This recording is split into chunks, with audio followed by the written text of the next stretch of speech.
Hello all. In this video we are going to solve some problems on electrostatics. The first problem. An oil drop of 12 excess electrons is held stationary under a constant electric field in Millikan's oil drop experiment. The density of the oil is 1.26 gram per centimeter cube. Estimate the radius of the drop.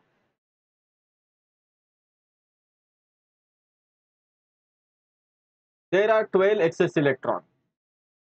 12 excess electron means there are 12 electrons more than there are protons.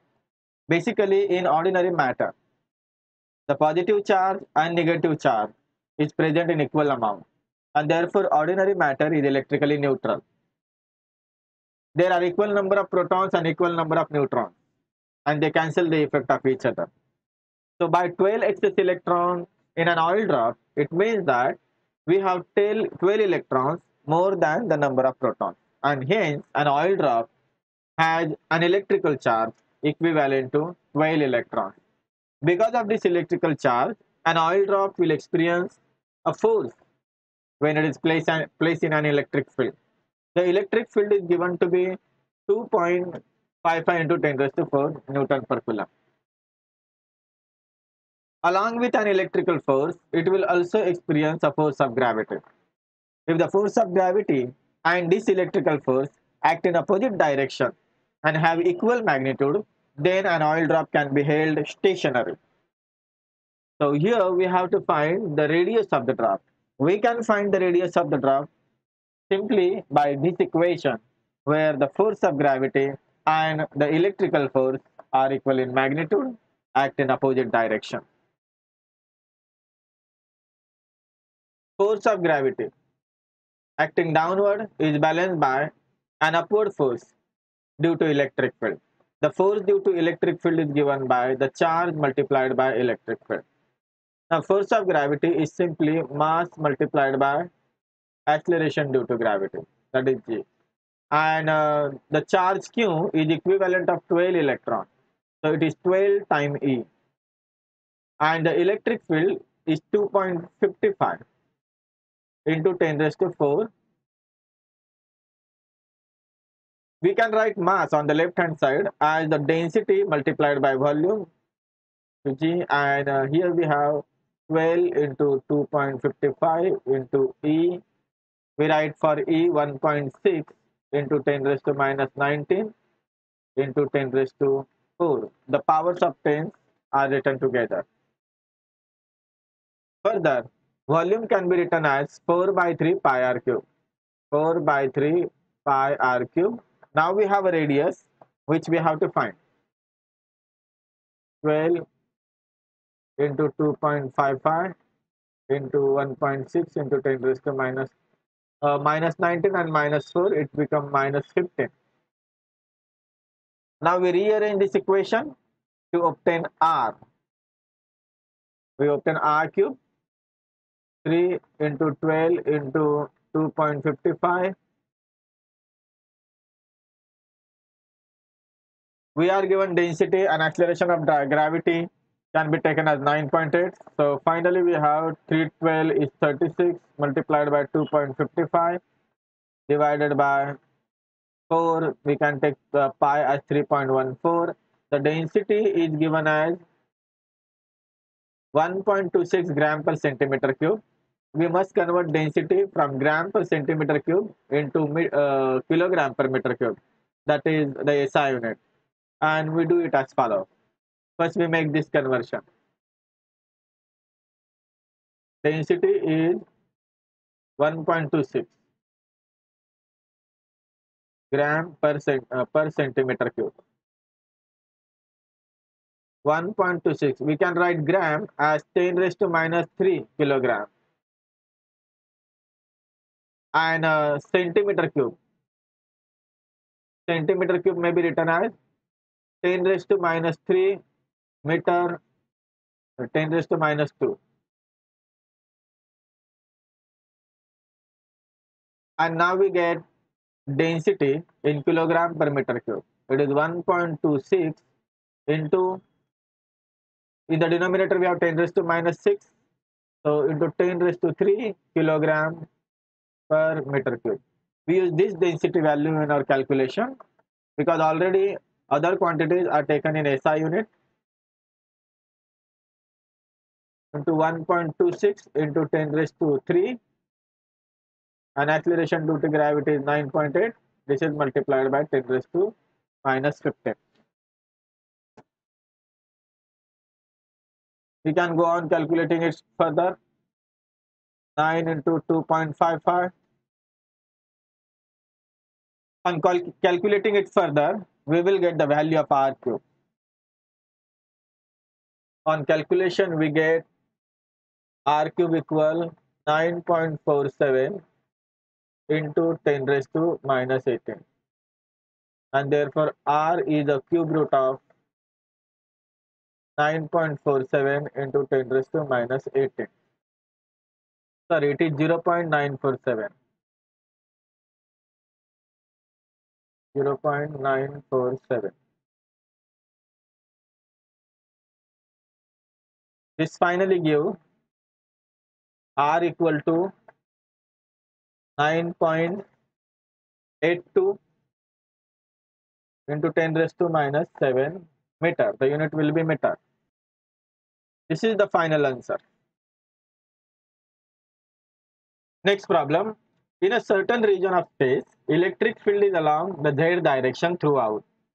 The magnitude of the electric field, however, is not constant but increases uniformly along the positive z direction at the rate of 10 raised to 5 Newton per coulomb per meter.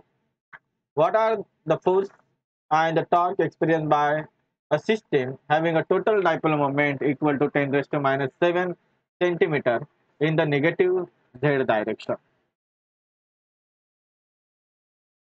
We have a system having a total dipole moment of 10 raised to minus 7. The dipole moment is directed in a direction opposite to the z-axis.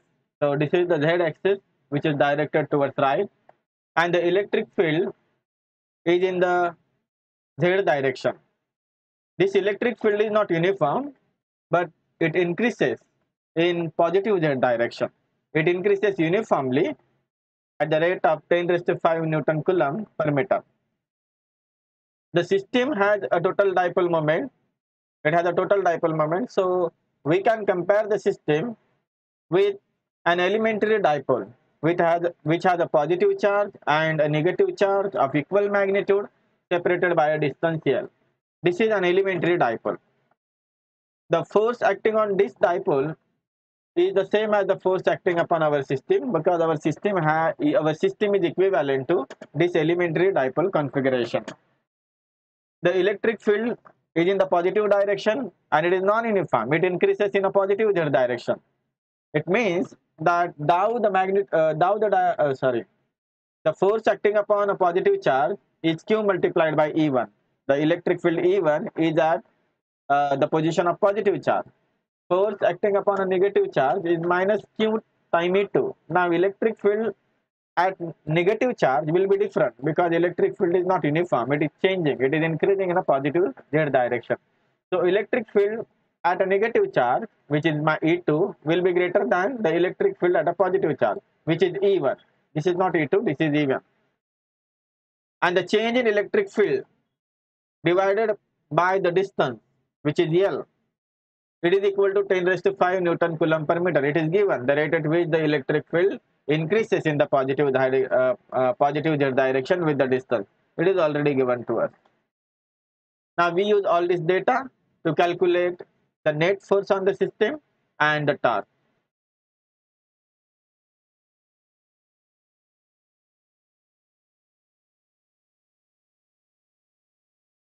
The net force on the system is the force on positive charge plus the force on negative charge.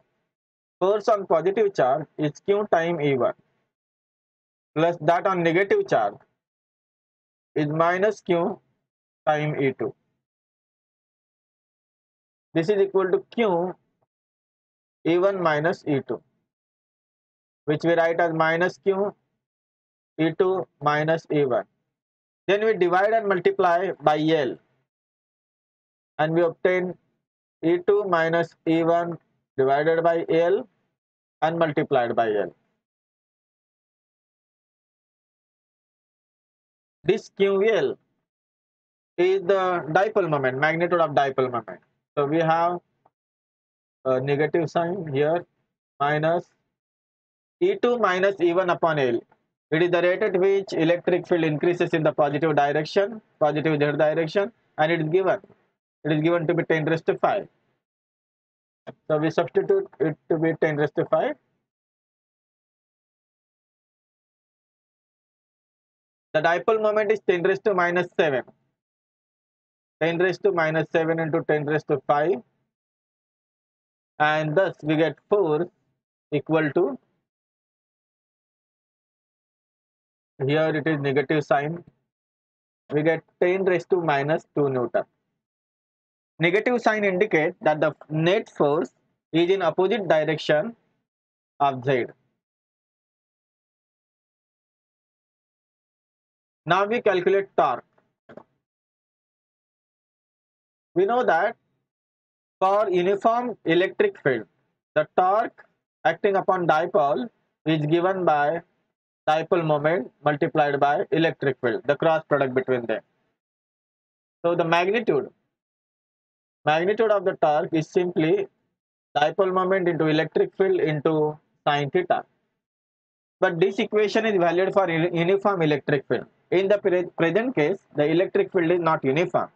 However, if you look at the situation, we can easily guess that the torque is 0 because the forces acting upon the two charges are along the direction of the line joining the two charges. The two forces are along the direction of the line joining the two charges, and these forces will never tend to rotate the dipole, and hence the torque will be 0.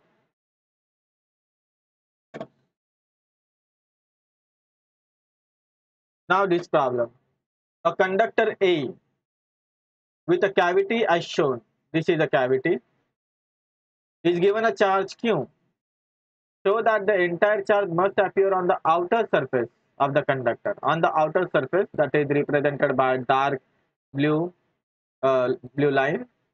Another conductor B with the charge Q, this is the conductor B with charge Q, inserted into the cavity. Charge small q is inserted into the cavity. B is insulated from A, so that the total charge on the outside surface of A, the outside surface means this surface represented by blue profile. The total charge on the outside surface is now the original charge Q plus the charge Q that is actually situated inside the cavity, insulated from the conductor A.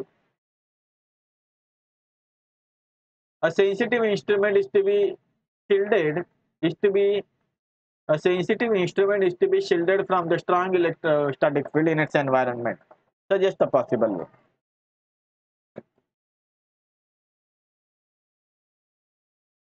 Let's start the solution. First, part A of the problem. In part A of the problem, we have to show that the charge Q supplied to a conductor will reside only on the outer surface of a conductor. There is a cavity inside the conductor, but no charge will reside on the inner surface that form the cavity, that form the boundary of the cavity inside the conductor. All the charge will be present on the outside surface only. We have to show this. We can show this by using Gauss's law. So before we use Gauss law, we will need to draw a Gaussian surface. A Gaussian surface is shown in the diagram by red line. A Gaussian surface that surrounds the cavity. The Gaussian surface is drawn so that the surface will be wholly inside the conductor, but outside the cavity. The cavity has nothing inside it. It is an empty cavity. But we have to show that no charge is present inside the cavity, nor on the surface of the cavity, nor anywhere inside the conductor. We have to show this.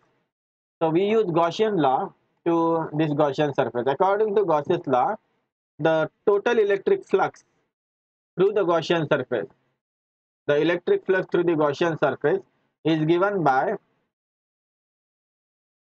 E bar dot ds bar. Now we use the fact that there is no electric field inside the conductor. Electric field does not exist inside the conductor. This means that the electric field is zero everywhere inside the conductor. It gives flux through the Gaussian surface equal to zero. According to Gauss's law, the flux is equal to the sum of all the charges present inside the Gaussian surface. Suppose the total charge inside the Gaussian surface is Q divided by epsilon naught. The phi is equal to Q divided by epsilon naught according to Gauss's law, and this is equal to 0. It means that Q is equal to 0, indicating that there is no charge inside the Gaussian surface. Now the Gaussian surface was arbitrary. The only care that we took is that the Gaussian surface lie entirely inside the conductor but outside the cavity. We can even consider Gaussian surface that is entirely inside the cavity. So as long as the Gaussian surface is inside the conductor, the flux through it will be 0 and Gaussian surface will be enclosing no charge.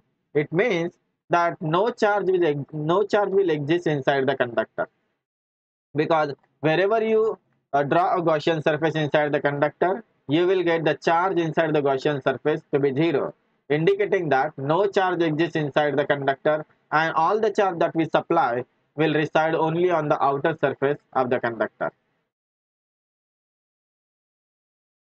So we write this.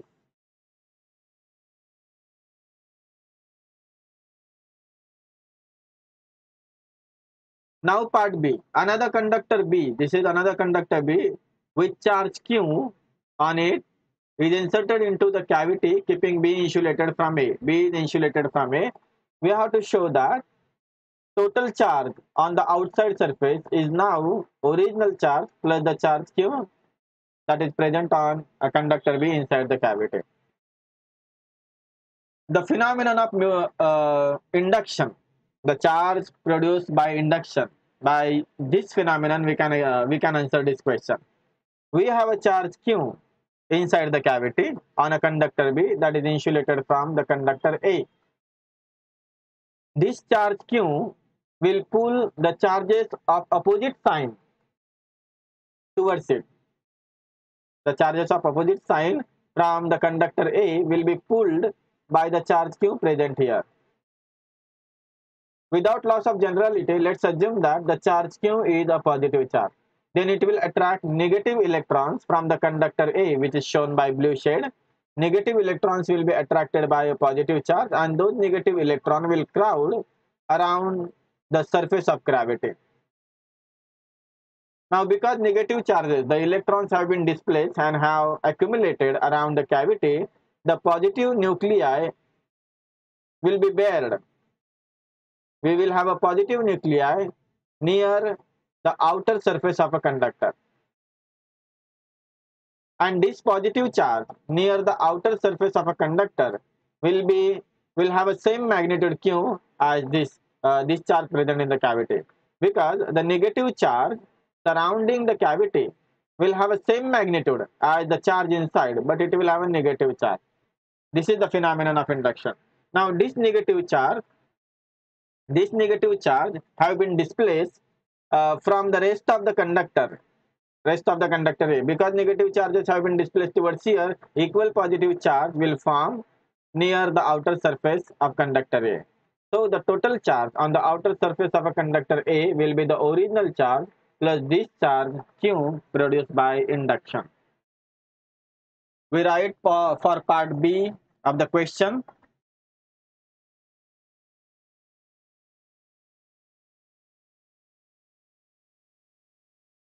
Part C. A sensitive instrument is to be shielded from a strong electrostatic fields in its environment, suggest a possible way. We can place that sensitive instrument inside a hollow metal, because we know that metal is a conductor and the electric field inside a conductor does not exist. And in this way, a sensitive instrument can be protected from strong electric field present outside. This problem A hollow charge conductor has a tiny hole cut into its surface. Show that the electric field in the hole is sigma upon 2 epsilon naught n cap, where n cap is the unit vector in the outward normal direction and sigma is the surface charge density near the hole.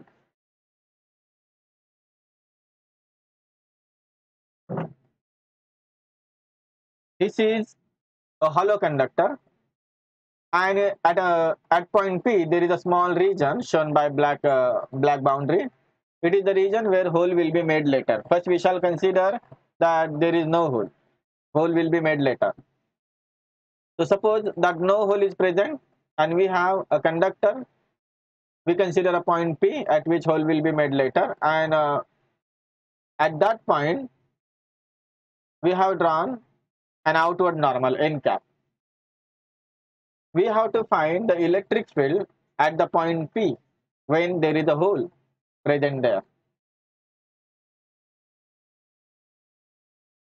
I have shown two electric fields here, E1 by blue arrows and E2 by red arrow.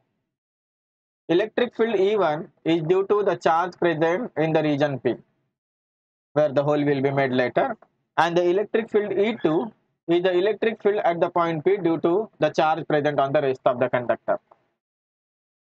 So we know we have divided the conductor into two parts, a small region around P where hole will be made and the rest of the conductor.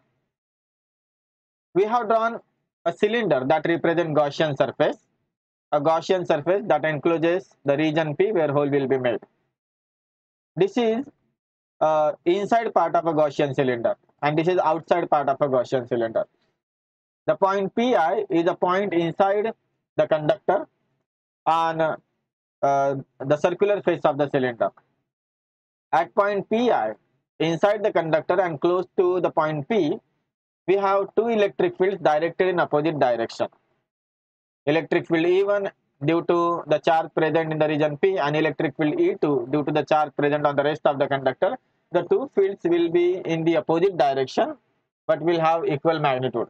This is because we know the fact that the total electric field inside the conductor is always 0. So because electric field inside the conductor is 0, the two electric field E1 and E2 must be equal in magnitude and opposite in direction so that they cancel out each other and we have 0 electric field inside. At a point PO, that is outside the conductor, very close to the region P, at this point the electric field due to the charge at P will be directed in a direction of n cap, the outward normal, because this is a very small region and the charge present in this small region will behave like a point charge, and we know that the electric field is radially outward or inward. The electric field is radially outward or inward due to a point charge. And the field E2, this electric field E2 at the same point PO due to the rest of the conductor, it will be also directed in a outward normal. The reason why electric field E2 is also directed parallel to E1 is that the electric field just outside the conductor is always perpendicular. So unless both the electric field are perpendicular at the point PO just outside the conductor, we cannot have total electric field perpendicular just outside the conductor. So for the total electric field just outside the conductor at point PO to be perpendicular, both electric field components must be perpendicular there and must be parallel to each other. Now here we have understood that the electric field must vanish. Electric field inside the conductor must vanish, and this indicates that the two electric field must be equal to each other but have opposite direction. Now this electric field even just outside the region P, the electric field just outside the region P must be equal to the electric field just inside. Therefore even I have shown both the arrows, both the electric fields are E1 and E1. Now here we see E1 is equal to E2 and the same electric field E1 is present outside also, so E2 here will also be same.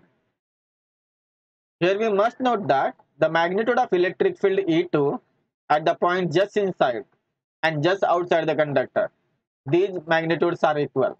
These magnitudes are equal because the points PO and PI are very close to each other, and magnitude of electric field is continuous, vary continuously, and therefore for the points very close to the point P, the electric field E2 electric field just inside and just outside the conductor will not differ much. They will be almost equal to each other.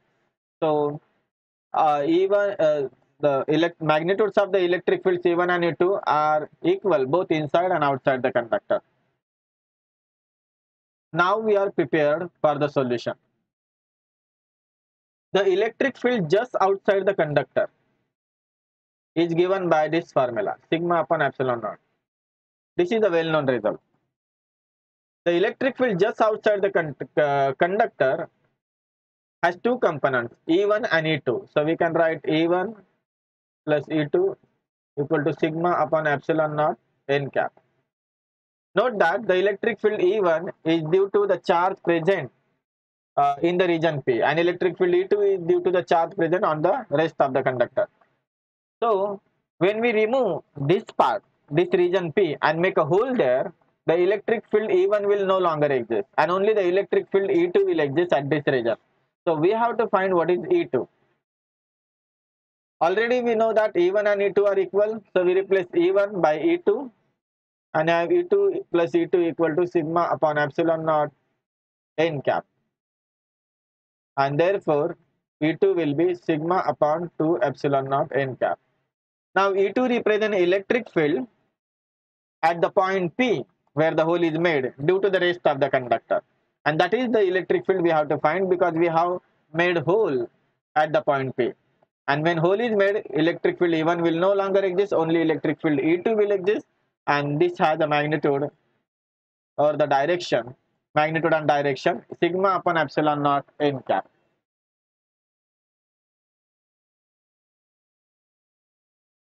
Next problem. Obtain the formula for the electric field due to a long thin wire of uniform linear charge density lambda without using Gauss's law. In this diagram, it is a long wire and it is a point at which we have to find electric field. We have taken this point on an equatorial plane, means the distance of this point from both the ends of the wire is equal. The wire is long but finite, and therefore the electric field at points which are at different distances from the two ends will be different.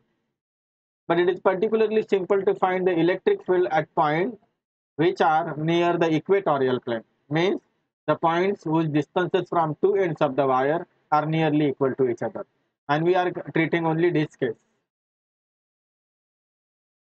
We consider small elements of the length of wire, an element of wire of length dx here, and an element of the wire of the same length on opposite side of the central point O at the same distance as this element dx. The electric field due to an element dx at point P is dE1 bar, and it will be directed along the line joining P and dx. Similarly, the electric field is dE2 due to this element of wire, the same distance from the central point O. The distance, perpendicular distance of the point P from the wire is L, and the distance of P from these elements dx on the two sides is both R. The electric field dE1 and dE2 have equal magnitude, but their directions are different. We consider electric field dE1. The electric field dE2 can be treated in the same way. I have drawn another diagram here for the electric field dE1. We can resolve this field into two components. One is the horizontal component, and other is a vertical component, that is vertically downward. Horizontal component is dE1 sin theta, and dE1 cos theta is the vertically downward component. Similarly, we can have two components for the electric field dE2. The horizontal component will be in the opposite direction for dE2, while the vertical component of dE2 will be in the same direction as the vertical component of dE1.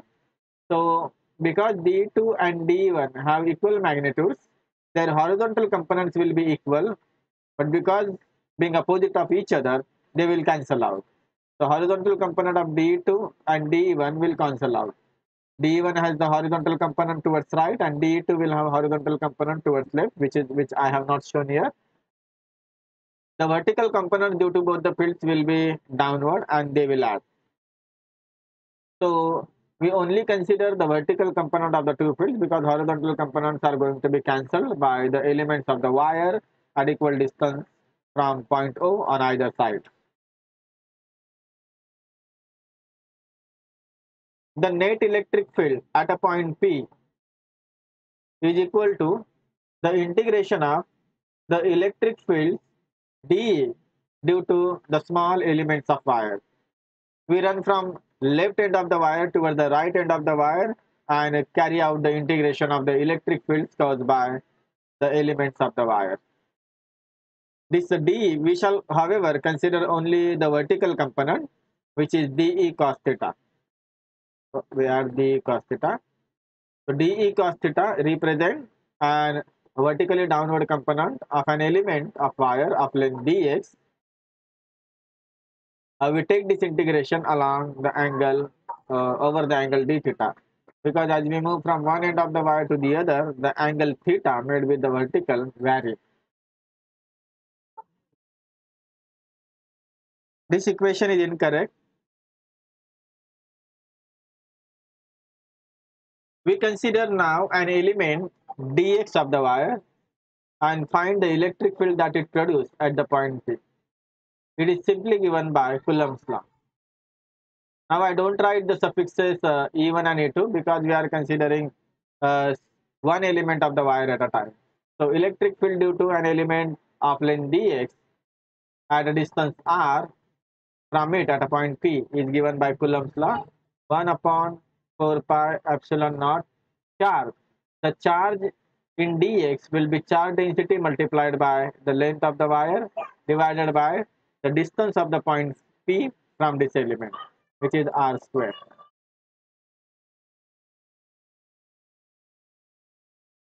We further write it as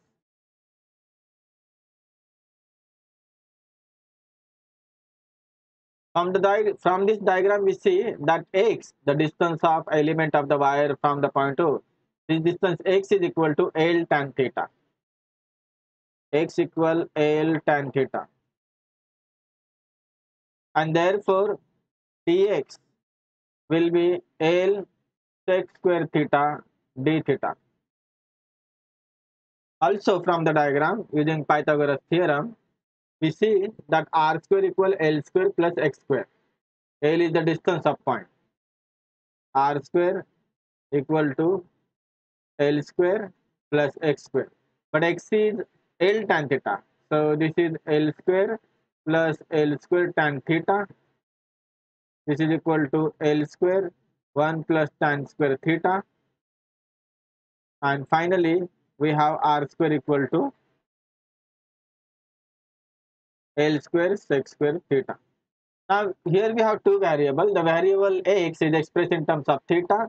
Also the variable r, that is the distance of point from the element of wire.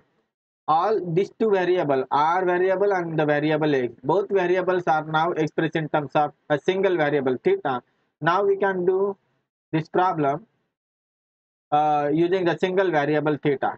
We replace r square by L square sec square theta in this equation, and dx will be replaced by L sec square theta d theta, and we will get an electric field dE caused by an element dx of the wire to be 2 lambda upon 4 pi epsilon naught. R square is L square sec square theta and dx is L sec square theta d theta. This is the total electric field caused by an element of the wire dx at point P. And this electric field has two components, one horizontal component and other vertical component. But we know that horizontal components are gonna cancel out because of the elements on the two sides of the central point are equal distance apart. So we have to consider only the vertical component of this electric field due to an element of the wire. The vertical component is dE cos theta. This is an electric field contributed by only an element dx of the wire. The total electric field at point P will be the sum of contribution from all the elements of the wire. as we run from one end to the other end of the wire. And this total electric field will be given by an integration of d cos theta as we move from the left end with an angle theta 1 to the right end of the wire with an angle theta 2. We substitute for d from the previous equation, this equation, and we get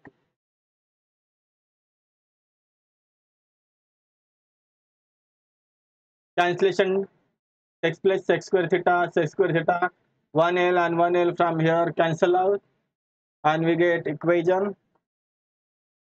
In this equation, lambda, 4 pi epsilon naught and L are constant.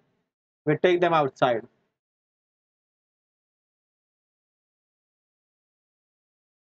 The wire is very long, and we consider it to be so long that theta 1 and theta 2 are both nearly pi by 2. Theta is the angle made by line joining the point P, an element of the wire, with the line that is perpendicular from the P onto the wire, this angle theta. So it can be clearly seen that as we move to the ends of the wire, the angle theta approaches pi by 2 if the wire is very long. So we take these limits for the angle. See, theta 1 will be minus pi by 2 and theta 2 will be pi by 2. Because theta 1 is measured, these two angles are measured in opposite sense.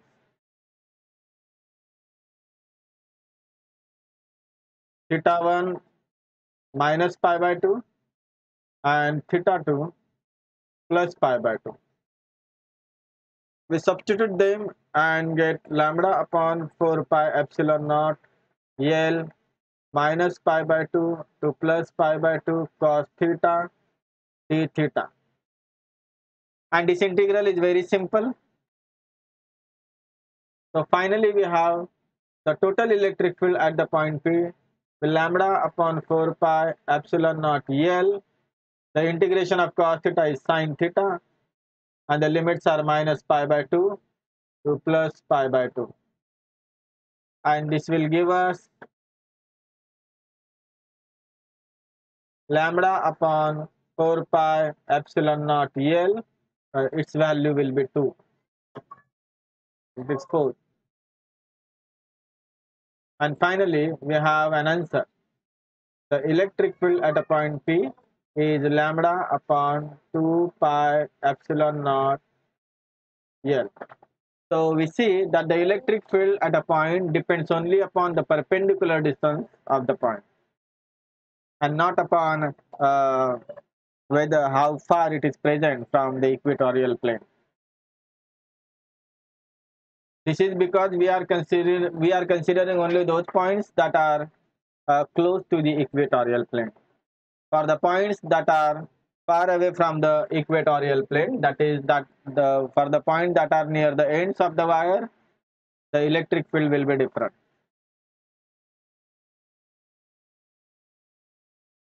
This easy result is obtained thanks to the symmetry of the points on equatorial plane. Because these points are at equal distance from the ends of the wire, the horizontal component of electric field simply cancel out.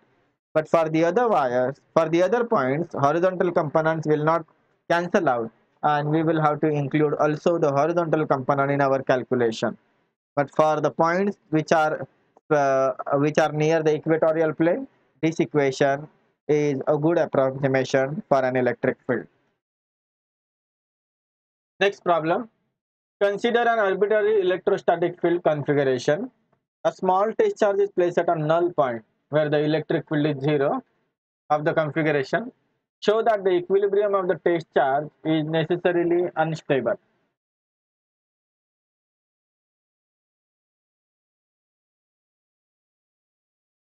The point P is present in an electric field where the electric field is 0. We have to show that this point of equilibrium is necessarily an unstable equilibrium. Unstable equilibrium means what? This is a point. First thing is that it is a point of equilibrium, means net force is equal to 0. Obviously, because electric field is 0 at this point, the charge will experience no net force there. Force will be 0. But if you displace the test charge from this point, then if the equilibrium is stable, the point will be drawn back towards this point. So whichever direction you displace the test charge from this particular point P, whichever direction you displace, the charge will be drawn back to this point. So the charge will be always attracted to this point. That is what we call stable equilibrium. An unstable equilibrium is one in which the charge is not attracted to the point when displaced in any direction. Maybe when you displace it in some direction, the charge will be attracted, but it will be repelled when you displace it in other direction. It is only when that the charge is attracted to the point P when displaced in any direction that we refer to the situation as a stable equilibrium situation. So here we have to prove that the equilibrium is necessarily unstable. Necessarily unstable means what? The charge will not be attracted to the point P when displaced in any direction. Maybe when displaced in some direction, it will be attracted. When displacement in other direction, it will be repelled. It will not be attracted. So let us assume that the point is stable. If the point is stable, means if this equilibrium point is stable, then if you displace a test charge away from this point P, the charge will be drawn back to the point P. Now charge will be attracted back to the point P when we displace it in any direction. It means the electric field lines are either radially inward or radially outward, because depending upon whether our charge is positive or negative, it will feel attraction to the point or it will feel repulsion from the point. So whatever it is, whatever charge we consider, the electric field lines will be always directed towards or away from the point P, directed radially toward the point P or radially outward from the point P.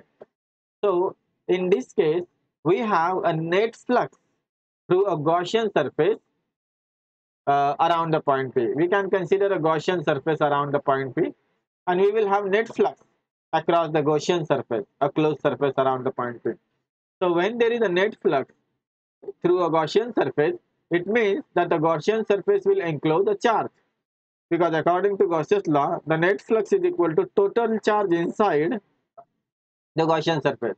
So if you have a non-zero flux through the Gaussian surface, it means there is a charge inside a Gaussian surface. However, there is no charge. There is no charge at the point P.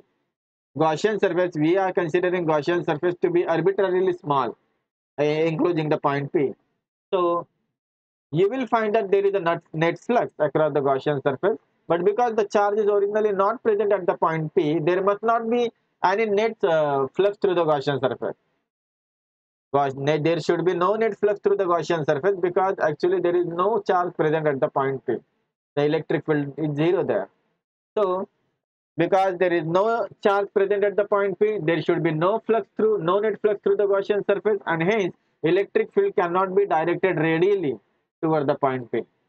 That the electric field cannot be directed radially toward the point P, it means that this is not a stable equilibrium. It is an unstable equilibrium. So we understand that a test charge when displaced from the point P cannot be attracted toward the point P in all directions. The electric field cannot be radially inward or outward from the point P. No net flux through the Gaussian surface, and therefore and that is consistent with the fact that there is no charge present at the point P. And this indicates that this equilibrium is not stable. The equilibrium is necessarily unstable. We write answer for this question.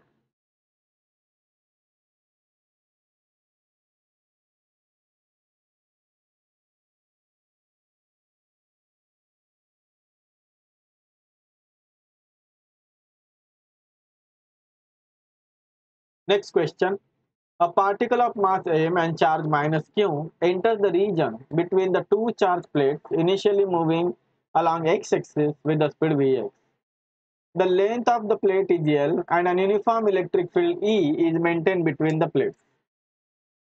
Show that the vertical deflection of the particle at the far edge of the plate is this.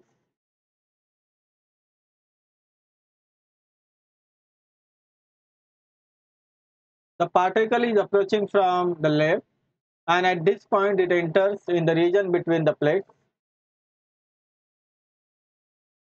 This is the correct diagram. The particle enters at this edge of the plate and leaves from the opposite end of the plate. As the particle moves in a region between the two plates, the particle has a negative charge, minus q. Because of a negative charge, the particle will experience attraction from the positive plate. Here we have a positive charge. The electric field is directed from positive charge to the negative charge, but the negative charge will be attracted towards upper positive plate. So because of the attraction in the upward direction, the trajectory of the particle will bend upward towards the positive plate. So what's happening here is that if you look at the horizontal motion, this motion can be divided into two components. One is horizontal motion, another vertical motion. So already particle have a horizontal speed of Vx. The horizontal motion will be a uniform motion with the speed Vx. But the vertical motion will be an accelerated motion because the particle is being attracted vertically upward by positive charge. So particle is experiencing an upward force due to the electric field. We have to find the deflection. Deflection means the distance above the lower plate that the particle move on exiting the region between the plate. So we have to find this distance y, the vertical distance y. The charged particle will take some time to exit from the region between the plate, and we can find that time by knowing that the horizontal speed of the particle is constant throughout the motion. So horizontal speed is Vx, and the horizontal distance that the particle travel is the length of the plate. So the time taken for the particle to reach the far edge or the second end of the plate is the distance L divided by the horizontal speed Vx. So it is the time in which during which the particle travel in the region between the two plates, and it is in this time t the particle is also attracted towards the upper plate, and it has an acceleration, upward acceleration. That acceleration in the upward direction will be given by the force upon charged particle divided by its mass, and the force is the electrical force QE divided by its mass. We are neglecting the effect of gravity because we are assuming the mass of the particle to be so small that the gravity will not have any effect on the motion of charge. We have to find the vertical distance particle travel in the time t. Now this vertical distance is travel not with uniform speed but with the accelerated motion, with an uniform acceleration of a. So this vertical distance can be found out from second kinematical equation, half at square. We substitute for a as QE by m, and t is given here, L square upon Vx square. And finally we get the answer, y equal to QE L square divided by 2m Vx square. This completes the solution. Next problem. Suppose that the particle in the exercise, mean the problem that we have just solved, is an electron projected with the velocity Vx. E is the electric field between the plates separated by 0.5, and the electric field is 9.1 into 10 raised to 2 Newton per Coulomb. Where will the electron strike the upper plate? We have to find where will the electron strike the upper plate. If the plates uh, are long enough that the electron will end up striking the upper plate, we have to find the distance at which distance on the plate at which the electron will strike the upper plate. So we have to find the distance along the plate at which the electron will strike it. It means in the present case, the horizontal distance is the distance along the upper plate where the electron strikes, and let that distance be x. So what is L in the present problem? What is L in this problem is our X in the present problem, because when electron strike a distance x on the plate from its one end, it means that it has traveled the horizontal distance of x in the region between the plate. So what is L in this formula is x in the present problem, because x is the distance on the upper plate from one end where the electron strikes. So that represents the horizontal distance. So basically in this problem we have to use this formula, replacing L by x. I again show in this diagram. Suppose that the electron strike at this point on the upper plate and let its distance be x from one end. So this is the only change in the present problem. So we rewrite this equation: y equal to q e x square upon 2m vx square. We have to find x. So x square is equal to 2m vx square into y divided by QE. All the quantities on right hand side are given to us.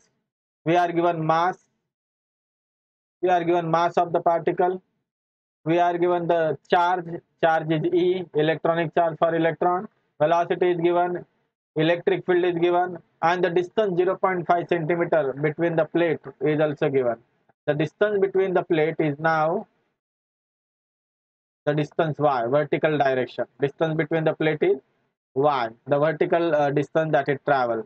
It is 0.5 centimeter. So we substitute for them. Before we substitute the values, make sure that all quantities are taken in SI unit. Now it is a simple calculation, and we finally get the value of x to be 1.6 into 10 raised to minus 2 meter, that is 1.6 centimeter. Thank you.